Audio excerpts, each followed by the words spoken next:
Well, once more, you owe me for letting you sail around on me ship. But that's okay. I'm the kind of gal who can play the long game. Sometime in the future, I'll be in need of your services once more. You can pay me back then. All right, come on. You got a job to do. Lives to save, gods to kill. Better get to it. That Bannon's a real siren if you ask me. Even after the beating he's taken. Bulging muscles, pretty yellow hair. I'd be willing to bet the barrel of his piece is longer than a ship's mast as well, if you be understanding me drift. It's a shame, in all honesty, that he's one of them foolish holy men. Though even that ain't so bad. Lily Roth loves herself a challenge. Not much I can say about that raving monster. While he still breathes, it fares ill for all of us. There ain't no amount of ocean we can put between us and him that Kitava won't see as simply an extra jug of wine in his cup. Time and tide wait for no man. Welcome ye to Oriath. Smell that fresh land lubber air. Ain't nothing like the air in Theopolis, full of debauchery and pollution, hidden neath the garb of them holy Templars. Seems the place has changed a fair bit since last I were here. A lot more blood and entrails than what I remember. Well, best Lily and I stay here, where it be safe. You journey on ahead, matey, and see what blimey buggers you get to kill next. Say, you're not in the market for a new cutlass or anything, are ya? Recently unlocked the Black Crest's old armory. Found a whole shitload of weaponry down there from another time. If you fancy it, be glad to show you my stock. See if there's anything in there you'd like to pick up. Nah, there's a woman who can hold her own. Oh, hey, look at her! A marvelous specimen of the female persuasion. Aye, reminds me of Meredith, me long-lost sweetheart. Oh, would it be that I could have a woman like that at my side once more? Someone to stare out over the bow into the salt spray of the sea with. Someone to warm the cockles of me heart. And a few other things in my bed at night. Oh, yeah. Now that'd be the dream. Lousy, good-for-nothing blackguard. In all me years at sea, never have I ever serviced a filthy blackguard on my lovely ship. If the Brine King still drew breath, I tell you, having this Bannon aboard would be an affront to the Lord of Salt and Scale. Him and his kind have hung, drawn and courted too many of ours. I don't rightly trust him. Not at all. Me thinks Lily is fixing to have her way with that damn blackguard. Well, I tell you, not if I have anything to say about it. Look at me. Never thought I'd see the day when old Whalem were to be the prudish grandfather. Yet here we are. Damn conscience will be the death of me. Fair winds and calm seas. The prodigal returns. Have you brought with you a weapon to free us? The ravenous one has only grown more hungry since you left us, and I fear your efforts may be too little, too late. Kitava has all but destroyed us here, and our poor departed Utula's cultists have taken hold of the city. There's little ground left to tread that won't cause the grasping claws of Hinekora to reach out and wring our pretty little necks. I see your eyes, Exile. You wonder why I am here instead of at the Overseer's Tower. I'll tell you the horrible truth. The tower has fallen to the infernal devices of Kitava. That witch, Violenta, is to blame. She lowered a secret ladder and led Kitava's cultists right to our very beds. Bannon and I barely escaped with our lives. Together, we cut through the hordes, but it was no use. They had us surrounded. Bannon created a distraction which allowed me to flee. When I last saw him, he was perched atop the rooftops, holding off our enemies, though how long he will last, I cannot say. If you are going that way, perhaps you can find him and return him to me. I have grown fond of that Templar. The fire of Namahu burns within his belly. It would not fare well for us in this war if that fire were lost. I believe Vailenta was not of sound mind. At night, we often heard her cry out in sleep, fearing unseen things.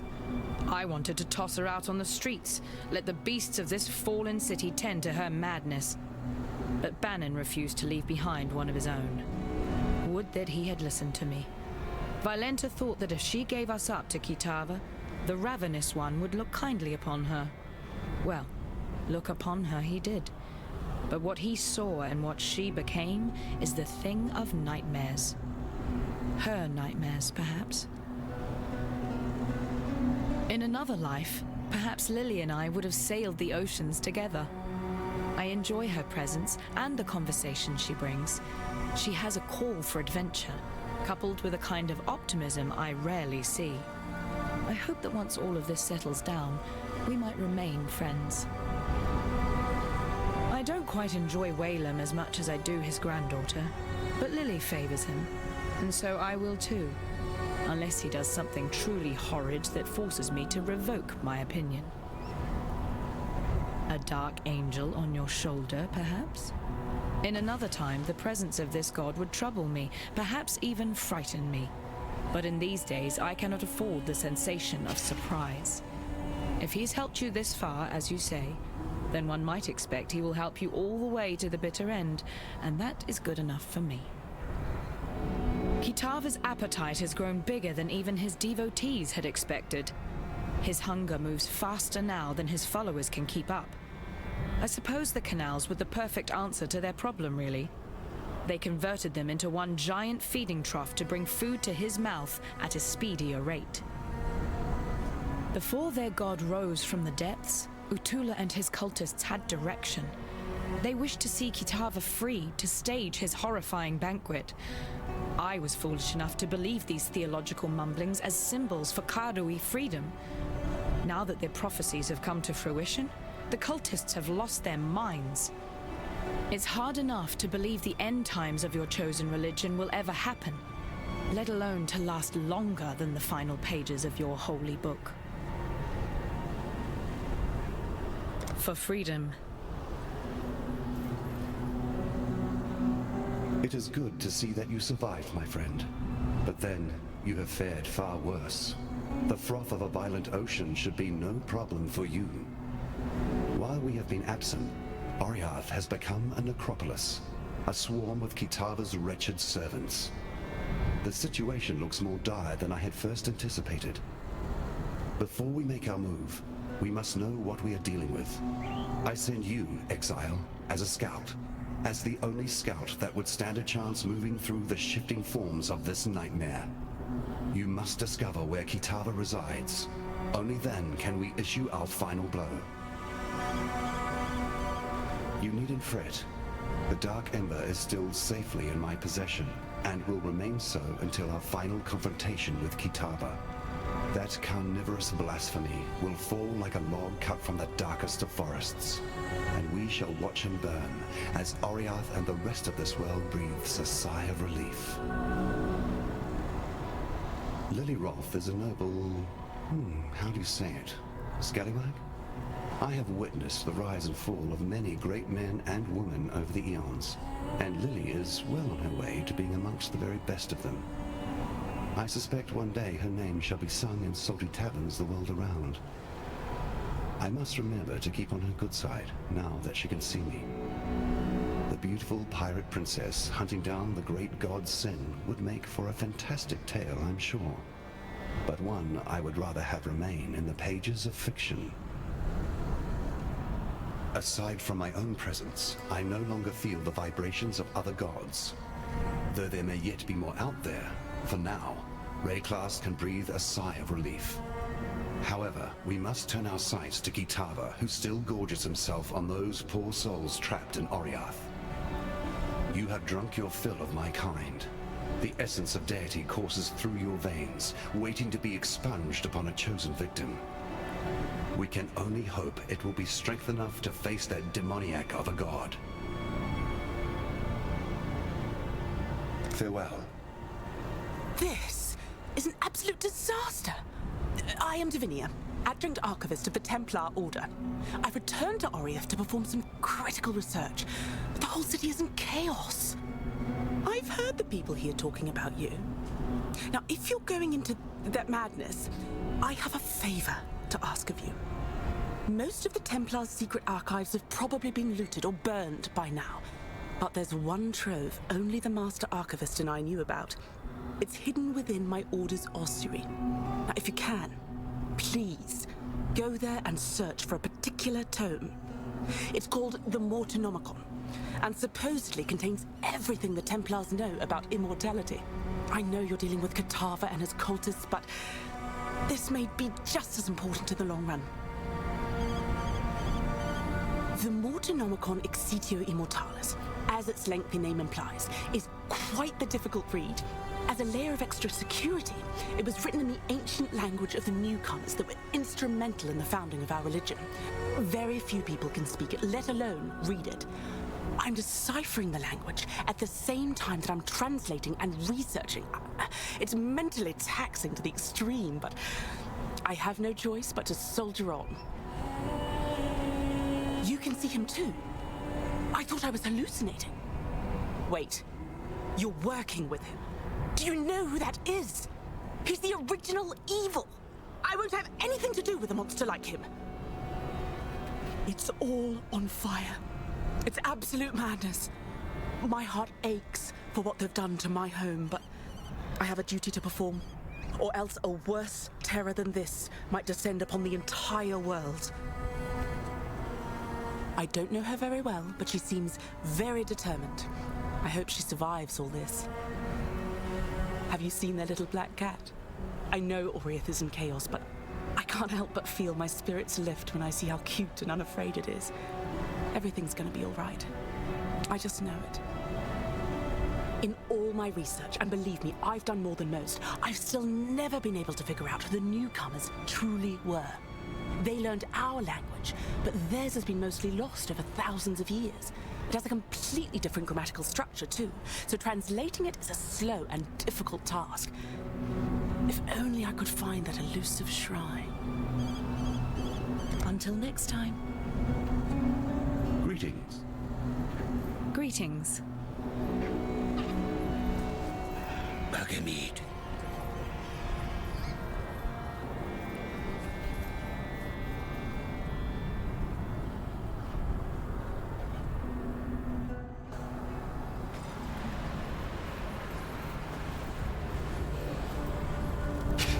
You there! Exile! I am in need of your services once more. Help me!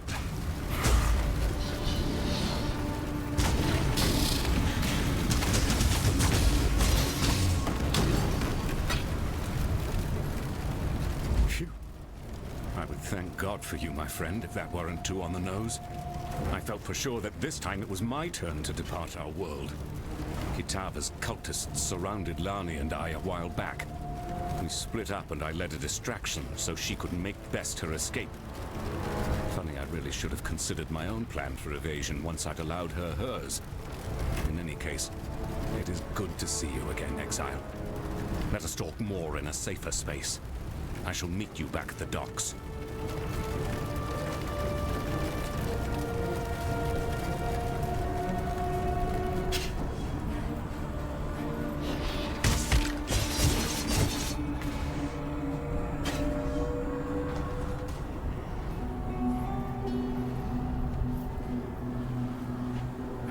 Good to see you made it back. You look at me with suspicious eyes. Yes, I know you have your apprehensions about me, and my new indwelling spirit. But if it helps a little, I feel innocence stirring inside me, awakening with an odd sense of gratitude towards you. It was, after all, your bite that returned him to humility, allowed the scales to drop from his eyes. If you are to go wandering the city in its current state, be careful where you step. Kitava's cultists are constantly on the prowl, actively seeking food for their god. What's worse, the passage to Kitava's feast is blocked off by two large black gates. We call them Kitava's horns, and they are utterly impenetrable to the motions of man. There is but one way in which we can reach Kitava and deprive him of his eternal meal. The Staff of Avarius lies somewhere amongst the rubble of the Chamber of Innocence, still billowing with holy power. If you were to find it and return it to me, I believe the power in the staff will act as power enough to break through the horned gates. While they had me trapped, I heard those cultists' mad gibberings. Their words were akin to that of the Wraeclast cannibals, nonsensical sentences accompanied by the most unsettling of cackles. I fear that they have indulged too deeply into Kitava's famed habit and caught the laughing plague that so often accompanies men and women who choose to engage in the consumption of human flesh. As I'm sure you've noticed, that damnable god Kitava no longer resides on the rooftops, as last you were here. No. The monster has acclimatized himself to Theopolis. He has set up quite the banqueting table for himself. It appears he believes he has a lot of consumption to catch up on. Best I can tell, his new residence lies through the ravaged Oriath Square and past the canals, now the feeding troughs. Heed my warning, friend. Tread lightly through that area, for those cultists are out and about once more, actively seeking food for Kitava to devour. I wouldn't blame you for being curious about the god now dwelling within me. In truth, I'm honored to have been chosen to be Innocence's vessel. You may hear this and think I sound like a pious Templar fool, but it is hard to remain an unbeliever when the gods walk around you, and indeed one sleeps inside you. No need to fear, however. Our poor purity god surely regrets the actions of his past. I can't see him, but I can feel his spirit, wounded and cowering somewhere inside me. At night, I hear him whimpering over his wounds. I must say you hurt him good. But as much as I feel his pain, I also feel a budding newness in his heart. He is growing again, and relearning the compassion for humanity that he had long since lost. The Chamber of Innocence is exactly where you left it, though cultists and vandals may have had their way with it since last you visited. Innocence himself no longer cares for the place. In fact, I feel a pained revulsion for it, hence why I cannot go myself. But I'm certain you are more than capable of forging a path through that broken temple once again. Back when the cultists took control of the city, the very ground itself shook, as if pained by some dark abomination. The gnarled horns of Kitava erupted from the earth like spiraling pillars of corruption, weaving together a barrier impeding travelers from moving through the city. Innocence blesses your journey. Then it is as I feared. Kitava's strength has grown insurmountable in our absence, and his horns now deny us entry to his feeding trough. Evidently, the hungry god has grown picky about what crumbs now travel towards his burgeoning throat. It is this strength that concerns me. I have spoken with our friend Bannon over there, a willful vessel of my misguided brother. I knew eventually we would need to enlist my brother's services, though I had hoped we need not do so this soon. Yet, it seems that we have no other choice. We must invoke my dormant brother, slumbering within Bannon's frame. Kitava's horns are a thing of great corruption, which only Innocence's purity can dispel. Before we proceed, I feel I must confide something in you. Bannon wishes me not to speak of it, as he is willing for the sacrifice. However, I feel you should know. Once we invoke Innocence, once we dredge him up from his cocoon inside the soul of Bannon, the man shall cease to be. Only the god shall remain. Do you understand what I say, Exile? If we take this path, Bannon will die. Excruciatingly so. Burnt with purity from the inside out. As I said, Bannon is willing to commit his life to this cause. But perhaps you should say your farewells before we move past the point of no return. Remember, humanity needs us. Bannon is alive and well. In no small way thanks to you, I would be willing to guess. Without him being here, I would have lost my sanity or my life a long time ago. Take this gift as a token of both our appreciation. Now that you have returned, and we have managed to sturdy ourselves once more abreast this mighty ship, I ask of you one more favor. Find that traitor Violenta and kill her. Though I wish to see her dead as revenge for her insurrection, Violenta has become something far worse under the radiation of Kitava's gaze. She must be stopped.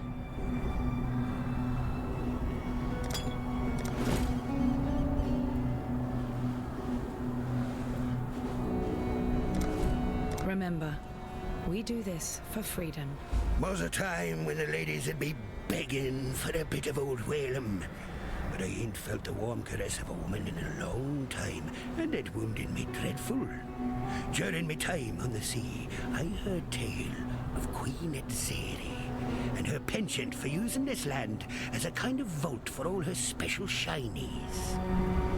One such shiny be her famed love potion, supposed to attract the drinker's ideal mate to their loins, even if that mate be far across the sea.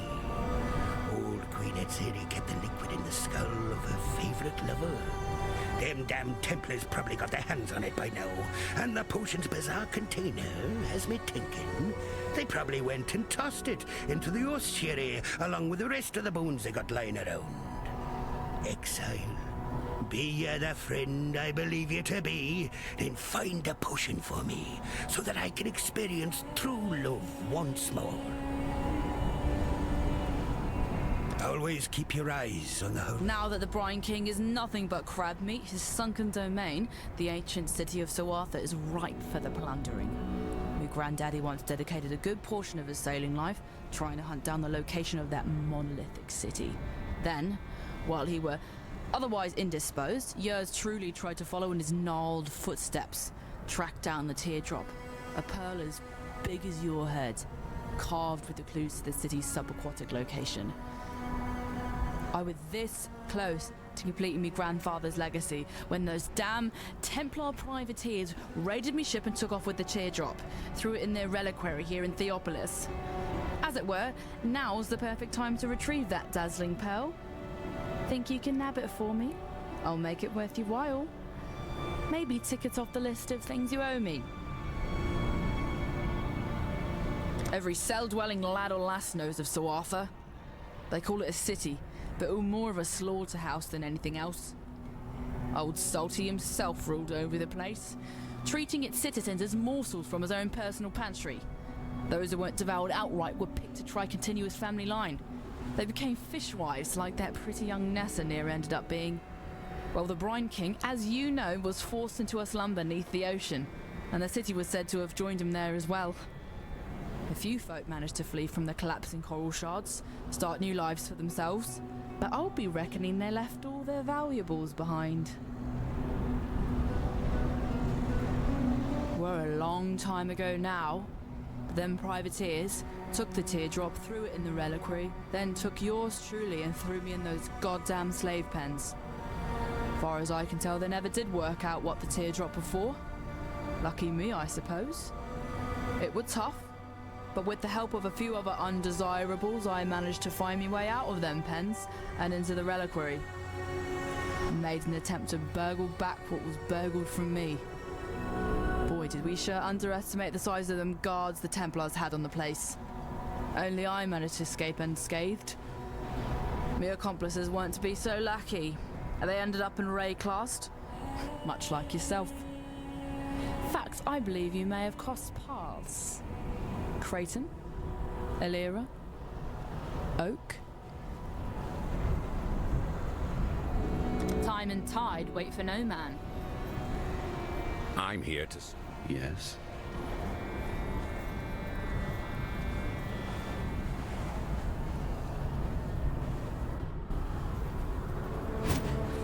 I can't do this just yet.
It's time to end this.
You return from your hunt triumphant.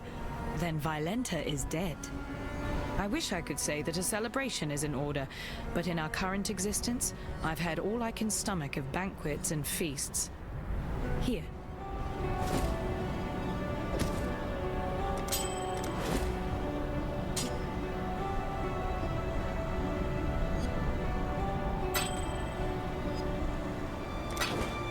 Remember, we do this for freedom.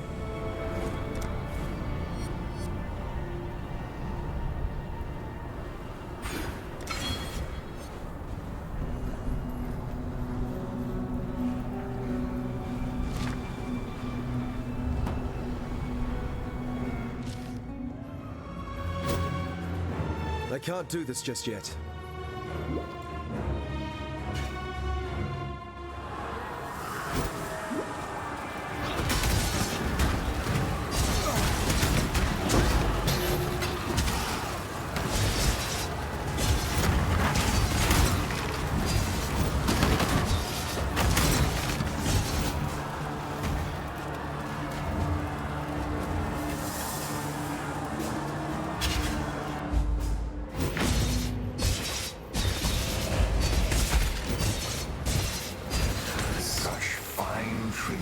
Show their true value in times of crisis.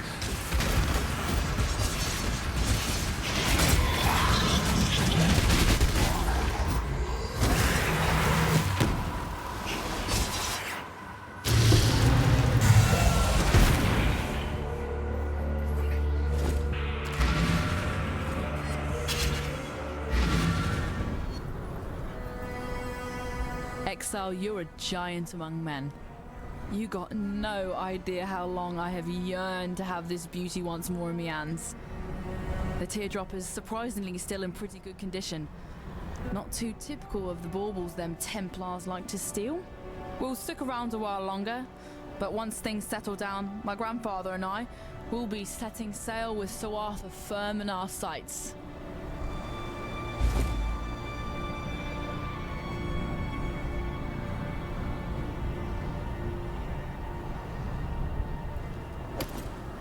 Time and tide wait for no man. Yes?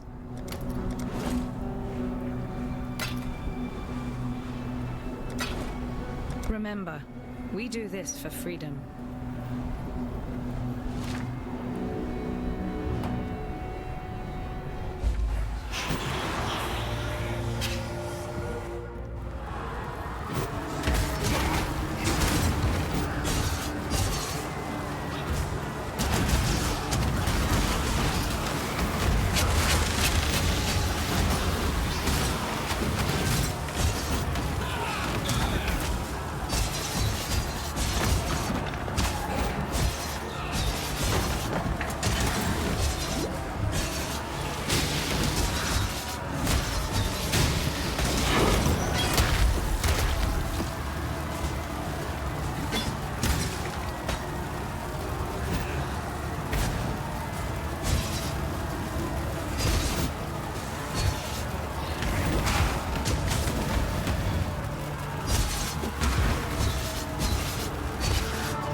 Can't do this just yet.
I can't do this just yet.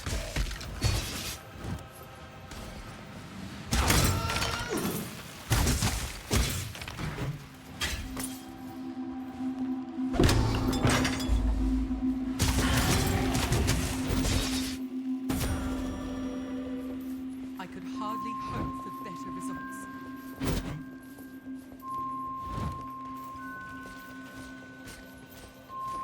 A leader cannot simply stride forward into the future and expect his people to be able to follow. A leader must look over his shoulder so that he can witness and understand the consequences of the path he has chosen. To ensure that his people are still with him, to ensure that he has not become lost. An emperor must know precisely where he stands.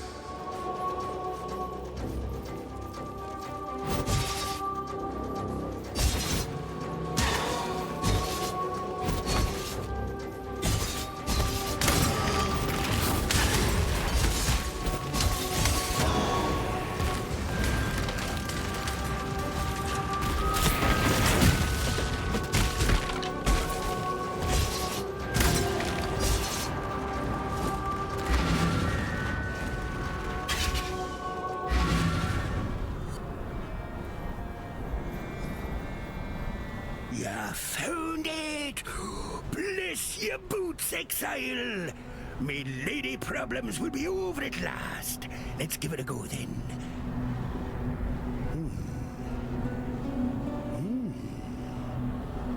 I feel nothing. Blast it all to the ocean depths! Ruined! All them years sitting around in that damned ossuary, the love's magic fizzled right out of the damn thing. Ah well, can't blame a man for trying. Anyway, here's a little something for your effort. Always keep your eyes on the horizon. You actually found it! I can't believe I'm holding in my very own hands the Mortonomicon Exitio Immortalis. You really are as capable as I've heard. If you're willing, I'm in dire need of further assistance. With this book, I might just be able to make some headway dealing with a very ancient problem. There's a certain forbidden sanctum I'd like to show you, hidden under the ruins of Fellshrine for untold centuries. Meet me there, when you can. Believe me, this dangerous enigma isn't going anywhere anytime soon. I mean, that's the whole problem with immortality. Goodbye.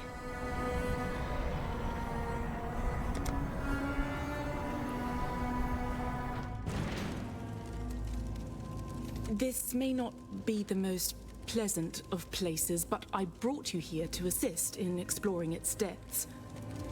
Unlike you, I'm not especially battle-hardened, and I need someone to be the muscle behind this operation. I'll be the brains. No offense. Do you see that altar? It is capable of changing your relationship with the Sanctum's mystical properties. Here's a relic I found while exploring its depths. Go on, place it in the altar, see what happens. What really excites me is the possibility of finding relics here. I mean, think of the historical and archaeological implications. We might glean true insight into ancient Templar history. A lot can be inferred from their burial practices, their scripture, their artifacts. We might even unearth the truth about why the Sanctum is here at all. I couldn't imagine renouncing a path of righteousness. I spent decades rifling through papyrus in the archives, and being here is like seeing it all come to life. It's strange to think that we're beneath the Fellshrine ruins themselves. A vital part of Wraeclastian history, where heroism and atrocities took place. I still remember where I was when I read about the fate of Archbishop Joffrey. I wouldn't wish it upon anyone. Guard your treasures well.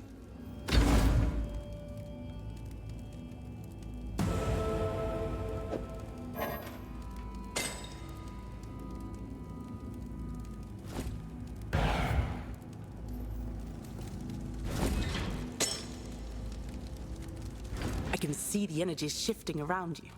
The relic worked.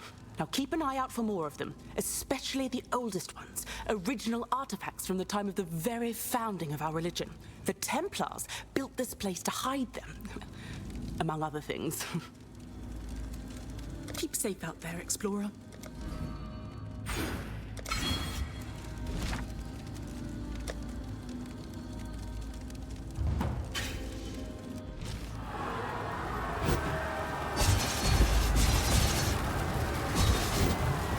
I can't do this just yet.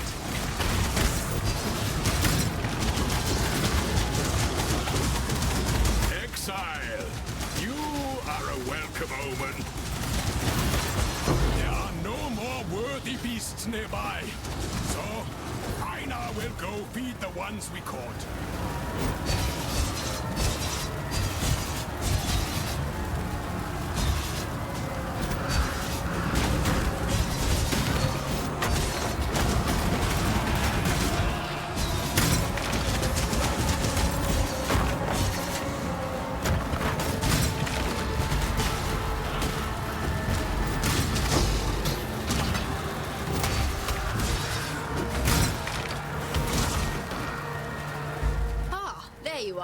Ready to revisit the past? The more you kill, the more you change. Let's go.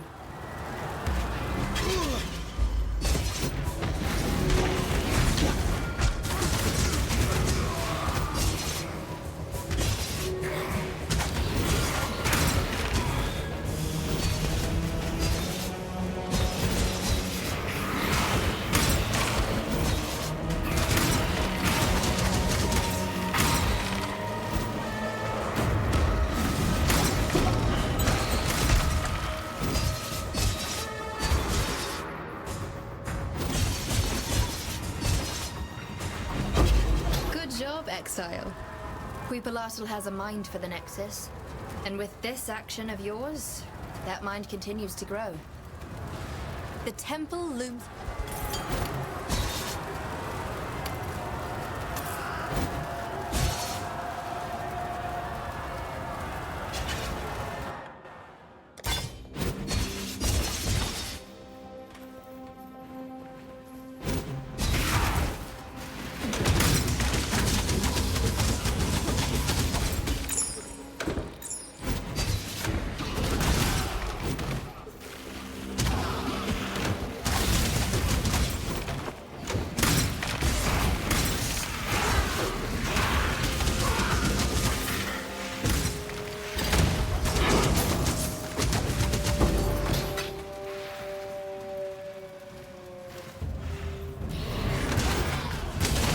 Another one for you. Ah, there you are. Ready to revisit the past? The more you kill, the more you change my map. Time to go.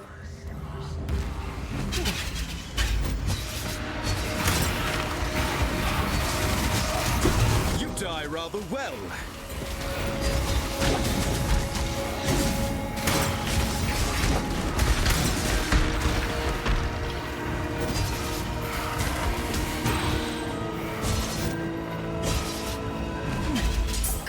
Exile.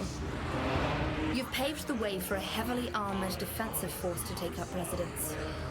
I'm not exactly sure why you'd want that, but maybe we can sell the armor for scrap. I can't do this just yet.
I believe in traveling light.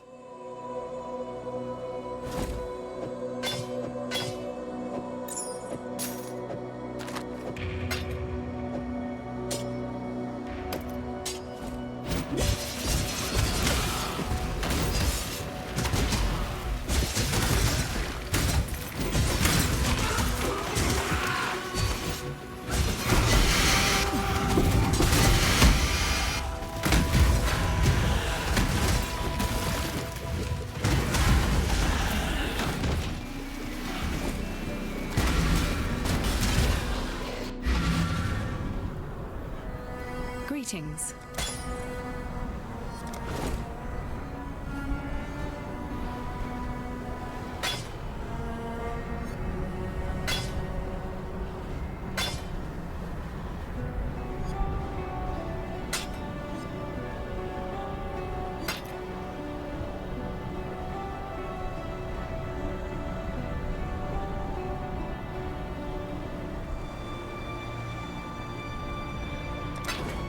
Remember, we do this for freedom.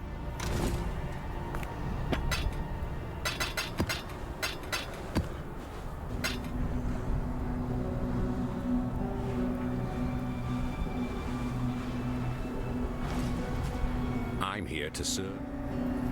Yes?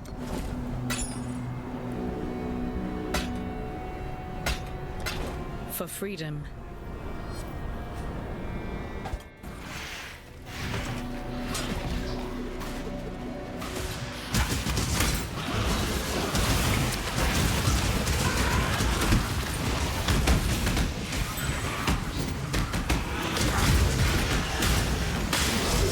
Can't do this just yet.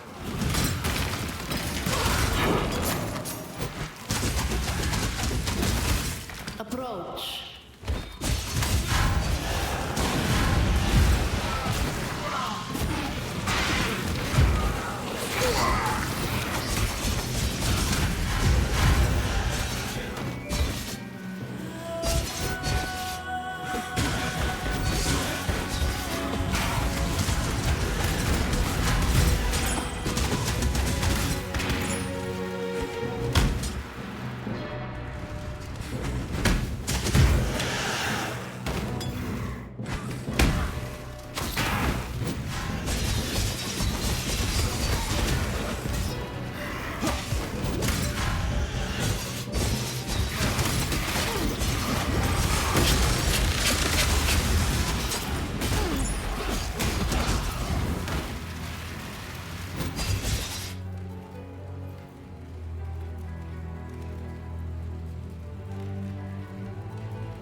grudge matches.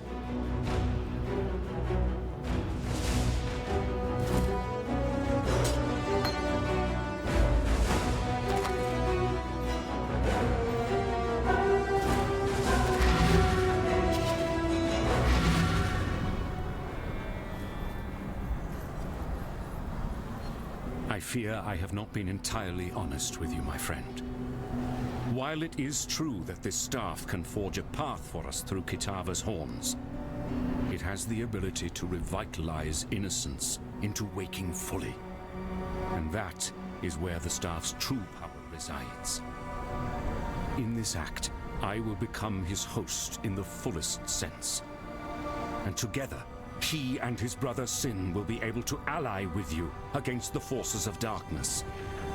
I bid you farewell, Exile, for where my spirit is set to travel, there is no return. Win this battle. Defeat Kitava. Free our people.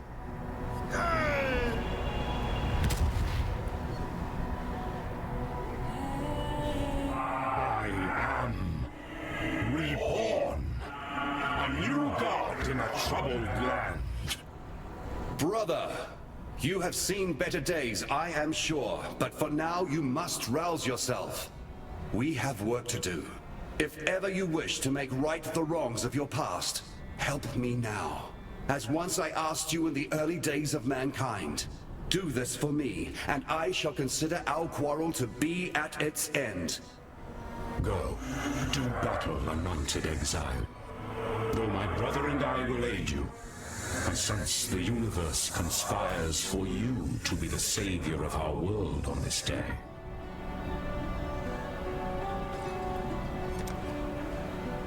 Greetings. Bannon was a man whom I greatly admired, possibly even loved. My heart is grieved to see him depart from us and journey to the home of Hinikorda. Yet, he sacrificed himself so that we might live, and stood true to his convictions. This god, this born-again innocence, fills me with unease. Though he appears repentant of his past transgressions, I do not believe he should be forgiven, nor that he should tread this earth any longer than is required. For freedom.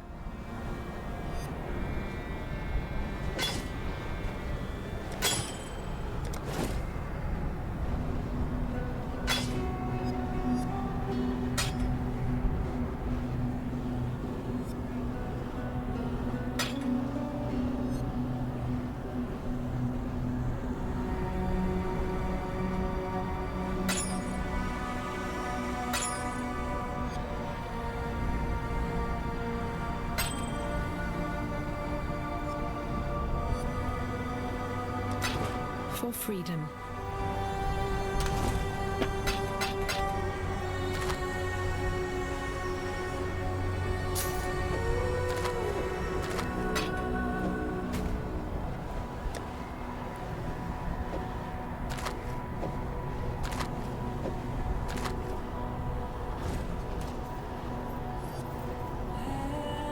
Good tidings to you. Oh, Bannon. I'd stake my bets on being a mighty fine demon in the sack. Can't go wrong with a man in uniform. Only now, he's gone and transformed into that pesky god of light. I gotta believe that the man is still in there somewhere, but finding my way into his bedsheets at this stage is proving more difficult than I first thought. Don't seem to be anything that'll budge him from wherever he's hiding. Not even an enrapturing roll in the hay with this future pirate queen. Seems to me that by letting old innocence take him over completely, it's like a leech, sucking the life right out of him. He's gonna lose out on all them lusty joys of this world, and that ain't something I'd ever think fondly about.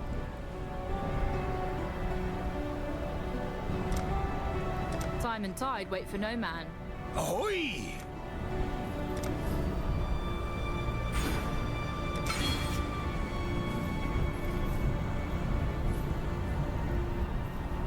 What have you got? Hail. Yes? Hail. Aye.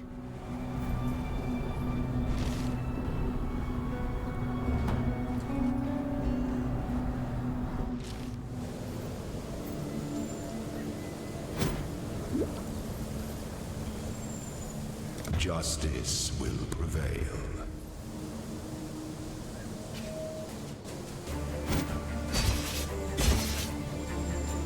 In the impressionable youth of my reign, I was encouraged to believe in the precious nature of my imperial blood. The divine claret, as one fool of a courtier would repeat with tiresome regularity. Unfortunately, my divine claret refused to pour from one cup to another. try as I might, with a lovely procession of young and ever dutiful wives, my noble seed simply would not sprout. Who then to choose as my worthy successor? With the candidates on hand either mediocre at best or maniacal at worst, I found myself in quite the quandary. That's when fortune took me by the hand and led me to a forgotten tome on a forgotten shelf in the quietest corner of San Library.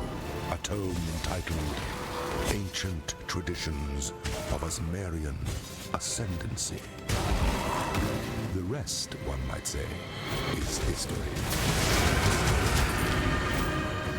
The son of Izmir met the son of San upon the road to the imperial throne. The Eternal offered his cunning, his eyes and ears bought and paid for. The Ezemite offered his strength, his sword, earned in the arena. A pact was forged, with the labyrinth as witness. Two men separated by blood, two men bound by hope, two men, and only one emperor. Oh, the weary traveler draws close to the end of the path. The Asmari were the first culture known in history to use trials of strength. Slowness lends strength to one's enemies. The first Lord's trial was a rough-hewn maze festooned with wild animals and brutal traps, crafted to test a spine. There is no escaper's body, mind, and soul. By the goddess, what ambition! Champion proved wisdom is the offspring of suffering and time. The first trials were simple contraptions reflecting simple times. As the Asmarian civilization grew in number and complexity, so did the trials, from treacherous mazes to bewildering labyrinths. Alas, there are no surviving descriptions of the labyrinth that tested and proved the worth of Viruso Prima Imperialis. I imagine it was quite something to behold. The Ezemite and the Eternal took their rest in the lee of Strife's gale and remembered the traveled road. Beast and fiend had fallen and bled to the Ezemite sword, swift and true. Trap and trial had risen and succumbed to the Eternal's wits, quick and shrewd. Two men had cried their triumph, a warrior and his guide, whilst other ascendants echoed their pride with anguish and agony.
Can't do this just yet.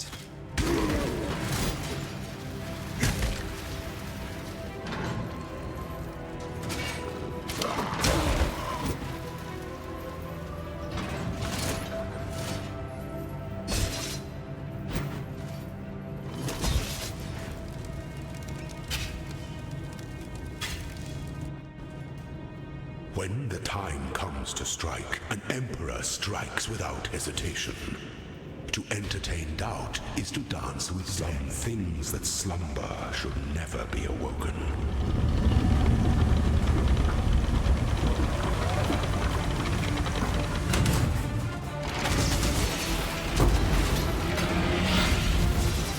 Failure is an illusion.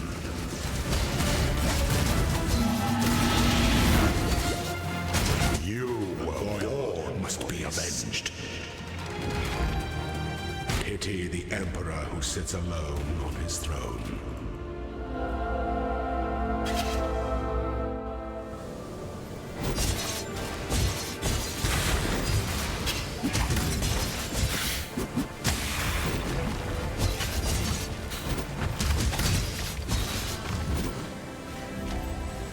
The warrior bled upon Zaro's stones and cursed Zaro's ilk.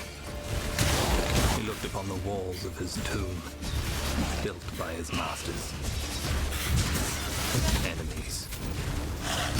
He called for the first ones to carry him to the forest and fields of his Ezomir. Yet while the first ones remained silent, the guide did speak. Of secrets planted by clever hands, enslaved by gold. And with one such secret, plucked the life of the warrior from the first one's jaws. A guide, cornered and quailing. A warrior, watching. The moment bathed in the shadow of doubt, of ambition, of an imperial throne, and a people made An aspirant can afford to be promising. An emperor must keep those promises. The warrior threw off that cold and cloying shadow and struck. Our throne is the most devious trap of them all. The guide looked to the warrior with gratitude in his eyes, and spoke of doubt, of ambition, of an imperial throne. Violence is delicate. By an emperor of Zaan. Triumphant at last.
Hello there, Exile. Do you see that? God is here. That's him, incarnate. What's he doing with his brother? Has he somehow reconciled with the original evil? I'm so very confused right now. Until next time.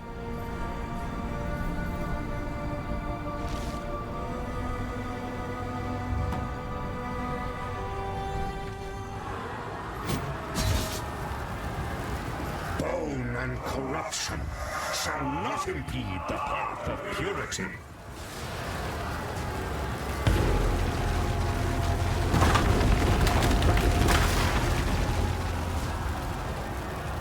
Go, do battle, anointed exile. Though my brother and I will aid you, I sense the universe conspires for you to be the savior of our world on this day.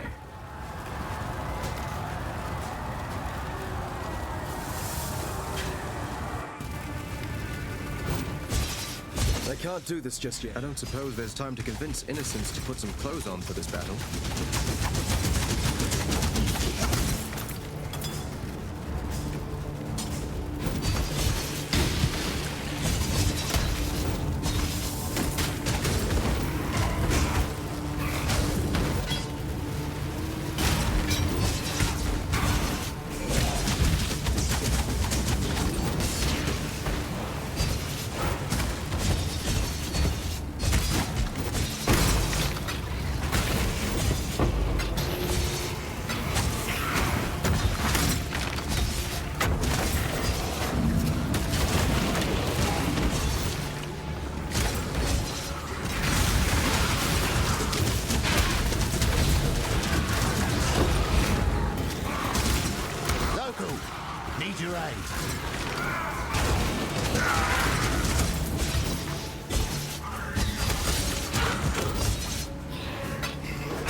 can't do this just yet.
This is it.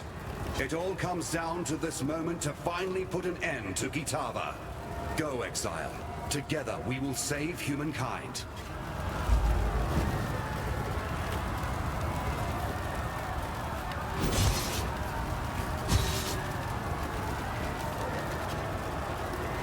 I shall strike you down.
It's over. We emerge victorious. It was always a fool's errand, yet somehow your courage has carried us through. I congratulate you, my friend. Your world may have exiled you, but there will always be a place for you at my table. You have given humanity a fighting chance. Though darkness still covers the face of the earth, there is now a ray of light to pierce it. The insatiable appetite of Kitava has been ruined, and you are no exile. Why, you are a hero worthy of praise. May your legend live on into eternity. Come, let us return to the others. They will be needing as many hands as possible for cleaning up this city.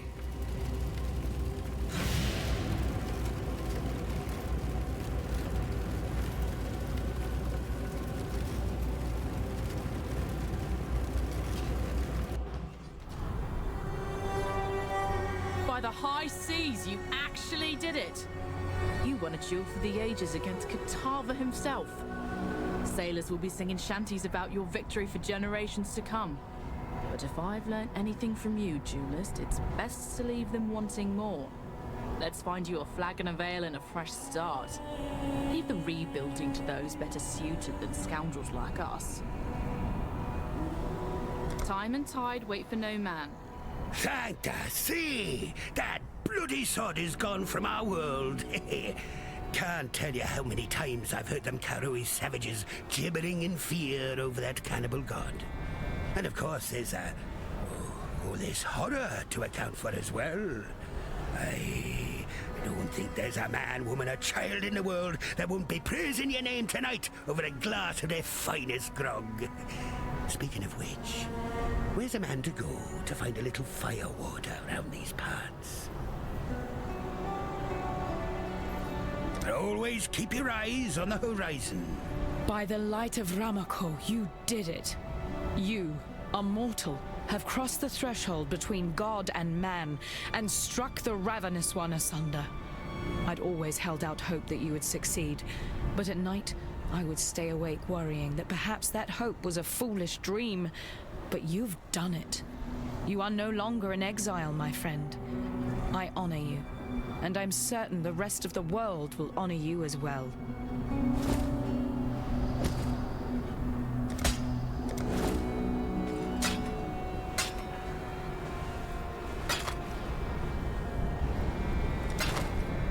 Remember, we do this for freedom. Innocence. You see now, don't you? Little brother, please forgive me. It's as if I have been dreaming the most horrid nightmare.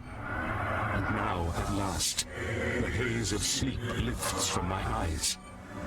My vision is clear. Oh, by the gods, forgive me. It is as true now as it was when we began. You and I are of the same flesh, cleaved from the same womb. You ask for my forgiveness. I give it to you freely. But the things I've done, the countless millions I've murdered. There will be time for all of that later. But for now, your people need you. Oriath needs you. No, I cannot remain here amongst these ruins, amongst the corpses of my own making.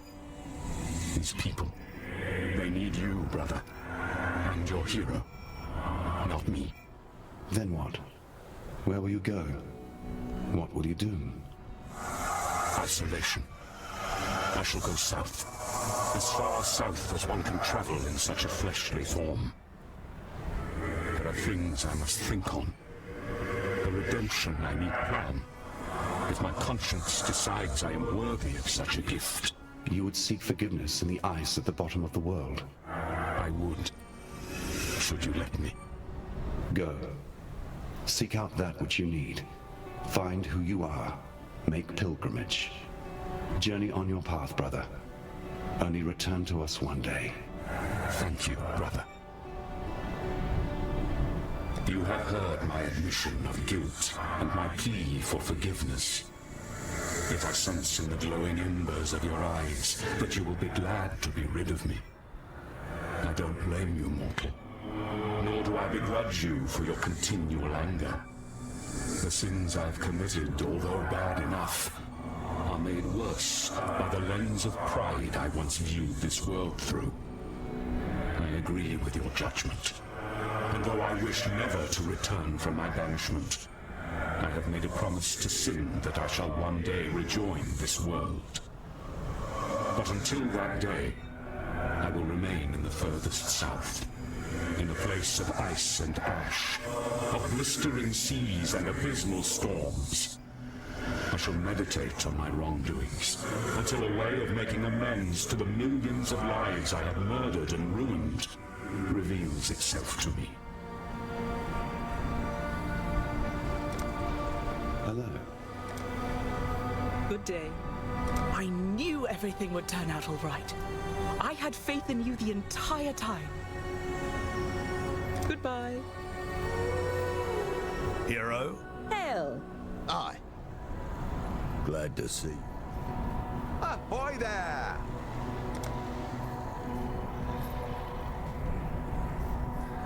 Freedom comes to those who... Remember, we do this for freedom.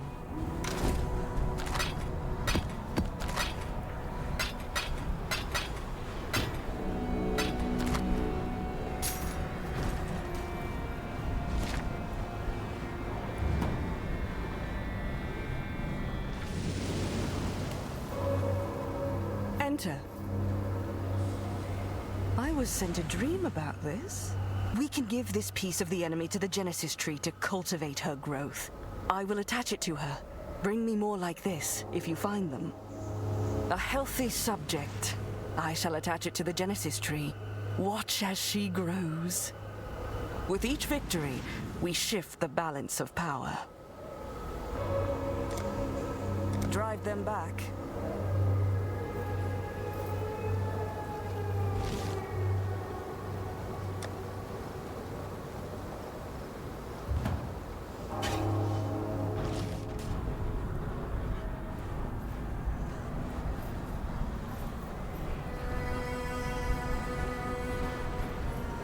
Good tidings to you.